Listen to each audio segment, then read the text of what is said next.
So about 3 hours ago, we got a trailer to one of the most anticipated games of 2016, the PS4 remake of Final Fantasy VII. And after this trailer, I'm kind of wondering if whether or not what I'm seeing is that of a reboot as opposed to a full-on remake. Because usually when you think of HD remakes or remasterings or anything of that sort, you think of all of the original IP stuff remaining intact, such as with Final Fantasy X, they had all the turn-based combat, they had all of the things that you could collect, and all of the, basically, everything that laid the groundwork for the game still there, but just up-resed in HD. And now, I know that it's a little bit different with Final Fantasy VII, and I'm going to get into that a little bit later into this video, but for all intents and purposes, right now I want to talk to you guys about what I think of this new trailer, which actually revealed quite a bit of details about this game that I was wondering, although not everything, which is kind of disappointing, but there are going to hopefully be more than one trailer. So, basically, with Final Fantasy VII, it was unveiled in June, and before that it was unveiled in December of 2014 as being a port. And everyone just was losing their shit about this. Square Enix trolled us again, oh my god, or Square Enix, excuse me.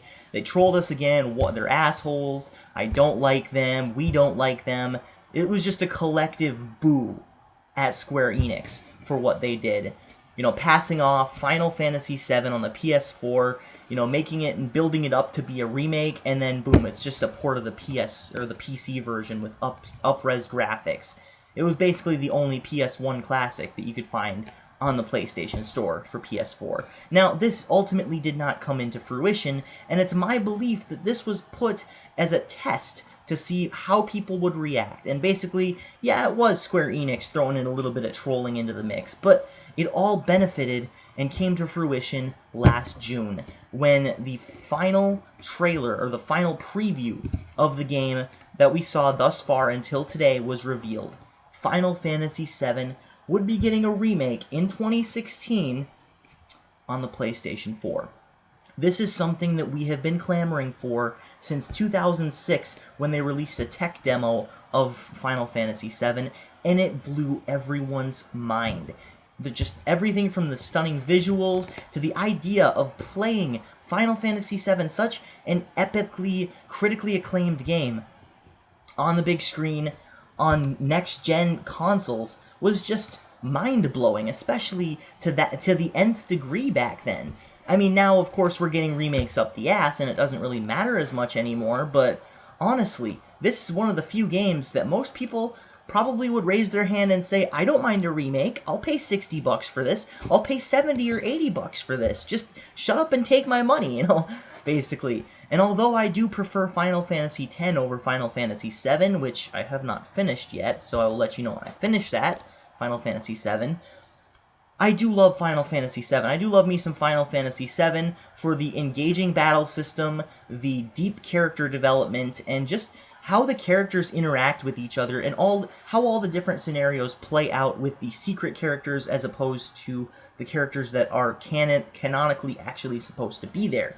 Now, with this trailer, we now know that there will be voice acting. Obviously, that's what we thought of from the start, but you never know. I mean, they might want to go a little bit more of a retro 90s kind of route, or Nintendo route, I should say, and keep the text boxes in the modern day releases like they did for Nintendo, but they didn't. They opted out of that, and I gotta say, no matter what they did with these voices, everyone's expecting the world of Square Enix right now. After string after string after string of disappointment, they're expecting the world. They're clamoring together and saying this is going to be the best game ever made, and no matter what Square Enix does, they're going to disappoint a lot of people.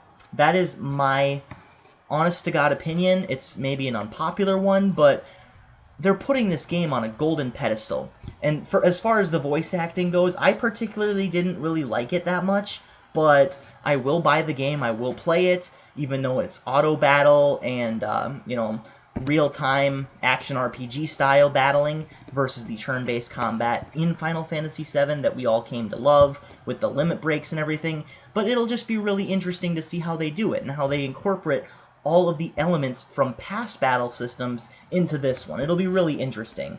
Another thing that I really like is the behind the character cameras. Instead of an aerial view now, or a 2.5D view, we now get a fluid 100% Final Fantasy X style camera, or at least Final Fantasy XII, I should say, because the it's a free camera. You can move it all the way around you, it looks like, and exploring Midgar with that kind of what's the word I'm looking for? Enrichment, enhancement. See, I completely forgot the word, but immersion. That's what it is. Exploring Midgar with that kind of immersion just melts people's hearts. And honestly, looking at that footage, it was just amazing. Even though I didn't grow up with the game, I love that scene. I love all the scenes in Midgar. They're one of the most moving scenes in a video game, and just they set the tone. They set the tone for a dark world where people have to rise up and do something about it, basically. And it's just a really good thing. What I'm seeing so far, I really like, with the exception of a few of the voice acting choices. I think Barrett's a little over the top, but like I said, no matter what they do with this game, people are still going to bitch. People are still going to be unhappy, and I'm willing to bet on anything that this is going to be one of those things where people say that their goals weren't met, or their hopes were a little bit underwhelming. So that's my opinion, and I stand by that decision. I think the same thing about Star Wars. I was actually going to make a video about why Star Wars was going to be probably disappointing, but I might do that. I might do it a little bit later. I was going to put it on my Twisted Absolution channel, but this is it. That's really all I have to say. I really liked the trailer. I really liked what I saw, with the exception of the voice acting a little bit. I think they could have done a little bit better of a job, but they did convey the tone pretty well of desperation. So this is Midnight Strike 3625. As always, keep calm and rock on.